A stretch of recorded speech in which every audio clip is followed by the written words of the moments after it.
Nu, sveiki visi.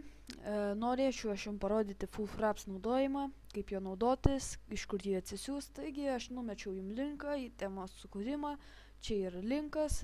Spaudžiate ant šito, jūs turite turėti torrentus, kad tai siūstyti, spauskite šito, nes jums atsiūs addonų.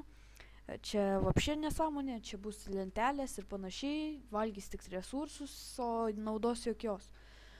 Kas toliau? Išjungiam šitą, einam čia, einam į Fraps naudojimą. Jūs kai įsirašot, ten būna zip failas, ekstraktinat ir viską susirašot ir taip toliau.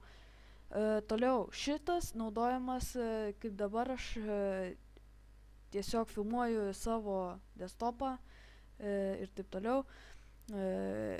Šitą, jeigu nori tik tais filmuoti desktopą. Toliau.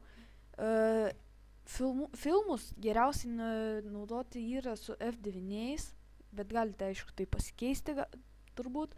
Čia yra jūsų kokybė, čia parodys jūsų kokybė. Naudokite FPS, jeigu neturit hard diske vietos, jeigu turite labai daug, naudokite 60.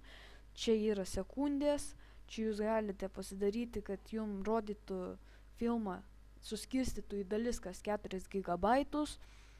O čia, kiek norite filmą darykit. Toliau, čia yra išsaugomi visi filmai. Čia jūs galite nusistatyti, ar norite mikrofoną, jeigu norite, kad jums tik su Space'u naudotų, aš nenoriu šito, man taip gerai. Toliau, čia screenshotai, čia galite pasinaudoti bet kokiais image formatais. Čia nekreipkite dėmesio, kad kitas folderis, tiesiog aš neturiu vietos, pas mane ne per daugiausiai. Toliau, image formatas, kokį norit, tokį darot. Geriausias JPEG'as, kadangi didžiausia kokybė gaunasi. Ir taip toliau. Taigi aš einu, čia, Fraps, va, mano filmukas bus sukurtas. Jis kol čia filmuoja, tol jis nepasirodys. Jeigu šitie raudoni būna, jeigu jie būna raudoni, reiškia, kad jūs filmuojat savo desktopą, savo veiksmus, o jeigu jie būna geltoni, jis pasirengęs filmuoti. Tai ačiū už pamoką, sėkmės naudojant, tikiuosi, kad įvertinsit teigiamai. Gerai. Tai